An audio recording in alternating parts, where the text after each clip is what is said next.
Hi, friends. Welcome. My name is Baron. Let's talk about some book stuff. I'm the book baron. I don't think I did my intro right. Welcome in. So, these are my top priorities for the rest of the year. I'm going to warn you, I have transitioned.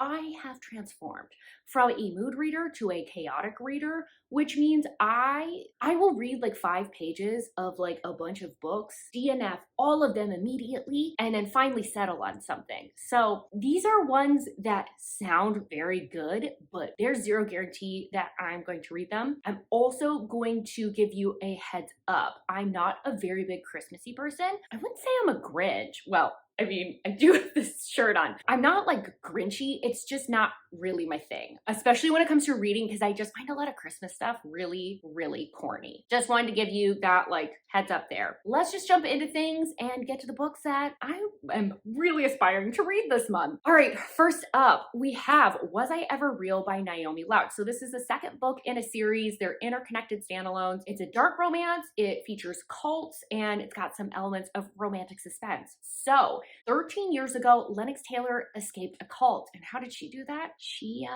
killed the prophet. She killed her father. She now tries to maintain this facade of being very carefree, but she's got some demons behind the scenes. Her life of secrecy that she has been leading is disrupted when her brother ends up finding some threats against her, saying that they're going to drag her back there, that they want to get retribution.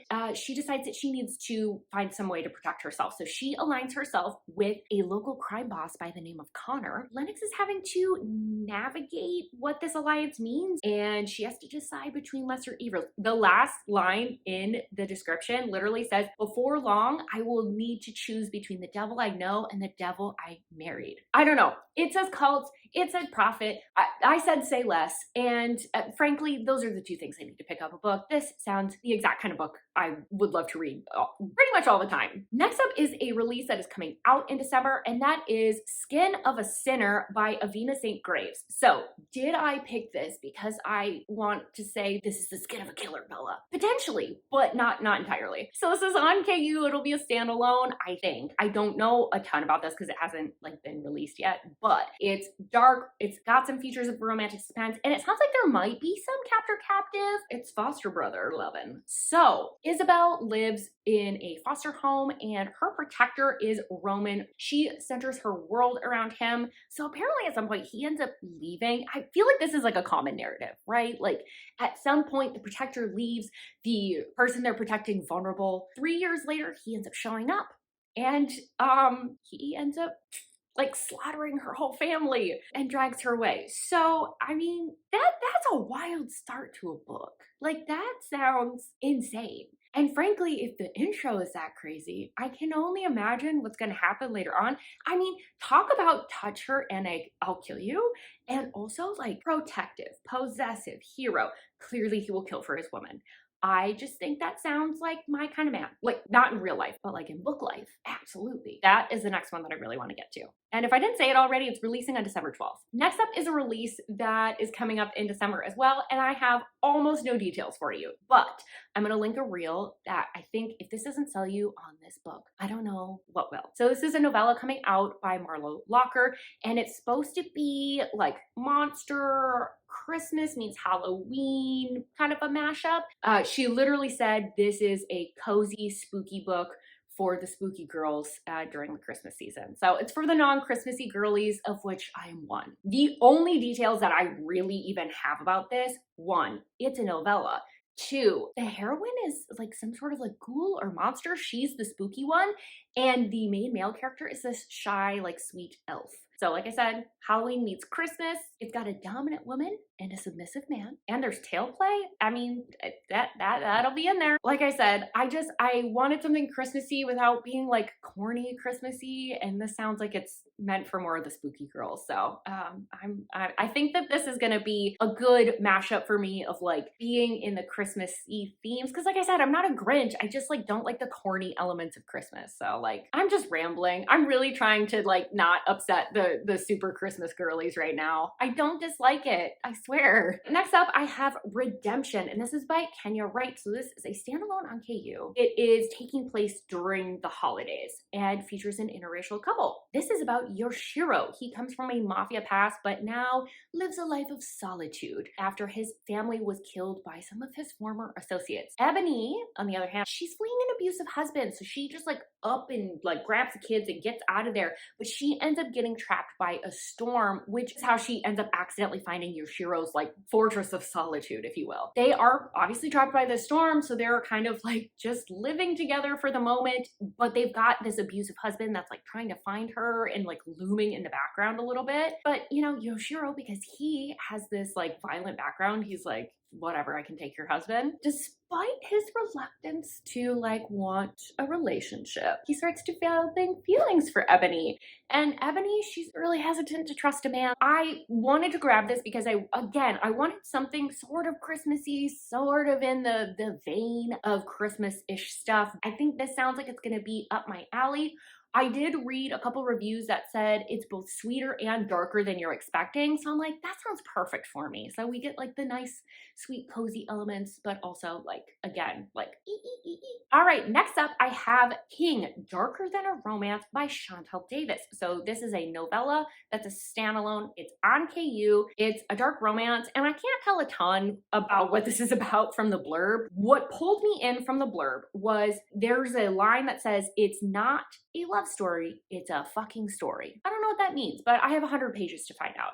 The blurb also says, it has like a character, like in quotes, saying, you're determined to make me ruin your life while they're holding someone's throat. So I'm curious. It's short, it's dark, it's smutty. Let's go. Why not? It's 100 pages. What's the worst that happens? Next up, I have Lust by Dreffy Annis, and this is also on KU. It's part of a series that is all about like the 7 deadly sins. I think this is the second book, if I remember correctly, and different authors write each one of the other books. This is a dark paranormal fantasy. It's got a stepbrother, an age gap, and I've heard it has somnophilia, which after Twisted Obsession, I was like, I would like to read more of that, frankly. This is inspired by the Book of Tobit. I think sometimes it's also called the Book of Tobias, which basically features themes of lust and also like divine trials. So you'll get the vibe from the blurb. But Sarah, our heroine here, she really thought she lived like a fairy tale like existence, but seems to believe at some point that she was cursed. And that causes her to become more reclusive and pull away from a lot of people, except for her adopted brother, Tristan, who's this handsome and very successful politician. He's so handsome that people speculate that his beauty was imbued by the gods. But he really thinks that I was gonna say his face. Well, I mean, I guess it is his face. He thinks his face is basically from the devil. He thinks his good looks like don't get him the things he wants because he wants Sarah. So he's like, I'm not obtaining the things I actually want. This actually kind of sucks. Little do they know, the gods, they're playing puppet master upstairs. So Asmodeus, the demon of lust, has set this whole thing up. He set this whole thing in motion, and he's like, yes, excellent. You are proving to everyone that humans are very fallible. And this is really causing Tristan to spiral out of control because he's so obsessed with Sarah, but they need to prove Asmodeus wrong. So how do they balance it all? And how do they find the HEA? Like I said, it had somnophilia in it, and I really liked that in Twisted Obsession. So I wanted to read more of that.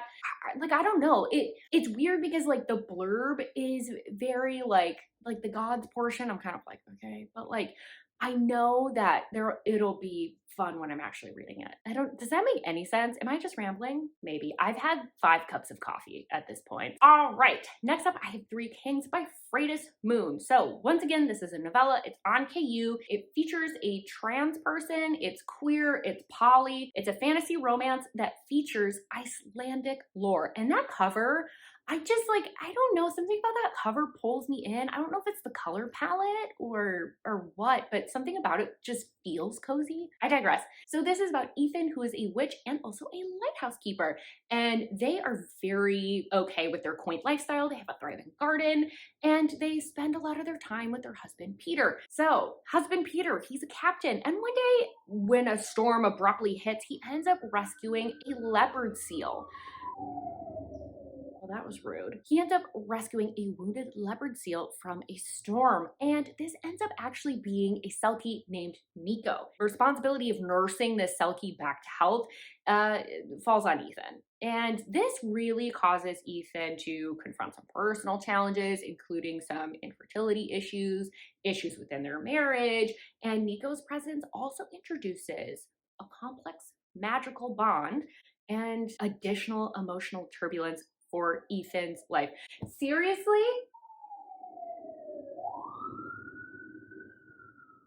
Ooh, that actually sounds like it might be really close. I'll go check on that in a second. All right, so why I want to read this, it sounds like a cozy fantasy. It's queer. It just sounds like the perfect thing for this time of year. And I think the setting is in fall transitioning into winter. So it just sounds like something that's like perfectly cozy. I've been wanting to read more fantasy and it just feels like it fits the bill. And I loved Wolf Willow Witch by Freydis Moon. I just adored that novella. It read so perfectly. It was so well balanced between the characters and the plot, and I'm just looking for more of that. I'm looking for more of that, and I'm really, really excited about that one. All right, next up, I have Garen Park, and this is by Nordica Night. So this is on KU. It's part of a series. I believe there are 2 books out, and there's a 3rd one coming. The first 2 follow this same couple, and then the 3rd one, I think, features a new couple, and I think is being published, and hopefully some of that made sense to someone. So this features Maddox and Devin, and they live in a trailer park that's known as Garen Park, and it has a lot of hardship and violence in the community. And one day Devin ends up going searching for his brother. He's been brutally beaten by his father, and he ends up on the doorstep of Maddox, his mortal enemy. They are rivals across a lot of different facets of their life, but most importantly for the story, motocross. After they're forced to kind of cooperate for that one night, things start kind of changing in their relationship and their dynamic. Their mutual hostility starts turning into maybe something different, maybe more like mutual attraction. So why I want to pick this up is because I've literally heard nothing but amazing things. I was looking for something that had true enemies to lovers and doesn't just like toss that in. That's all just a misunderstanding. This sounds like they are truly enemies. They have a very antagonistic relationship. And even while they have this building attraction, still are kind of fighting it because they don't like each other. I don't know. It just sounds so good. And some of the scenes that people have been describing reminds me of another book that I've read that is like top tier for me.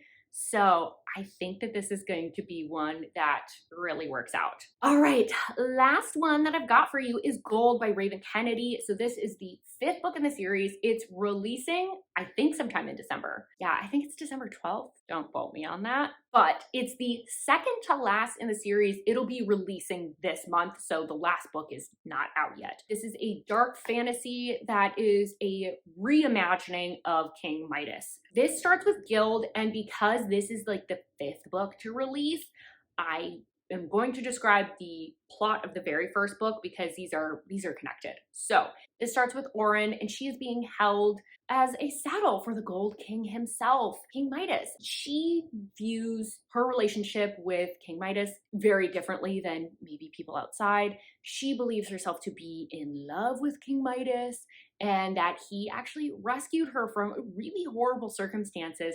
And the prison that she basically lives in actually isn't a prison at all. It's really her protection because she is a gilded woman, the only one that exists. So she's kind of kept almost like a novelty item. In the very first book, King Midas ends up doing something that abuses her trust, and it starts to make her question these circumstances. Is what she thinks about her reality actually true? So I am so ready to continue this series. I have been in sort of like a fantasy series cleanup mode lately where I just want to be back in some fantasy worlds. I want something cozy. I want like other world problems that don't really exist. And I'm so excited for this series to continue. Those are all the books that I'm going to tell you about in any amount of detail. I also wanted to note that I am planning to read the first book, at least, of the Crescent City series by Sarah J. Maas because my real life friend has just discovered Sarah J. Maas And I have been putting off reading this series for quite some time, and she is blowing through her backlist, so I need to catch up so that I can talk about it with her when I see her next. That's all I have for you today. Those are my hopefuls, my most eligible bachelors and bachelorettes for December. Let me know what's on your December TBR. Especially let me know if you know of anything that's like darker, but also Christmassy. But also like throw in, what are your favorite Christmassy books? What are you planning to read? Are you even in a Christmassy mood with reading? Do you transition at all with your reading? I don't know. I'm saying lots of rambly things. Tell me all the stuff. What do you want to read? All right, and don't forget to like this video if you liked it, subscribe if you want more content from me, and I hope I see you on my next video. All right, ooh, that was upsetting. Never again. Okay, bye.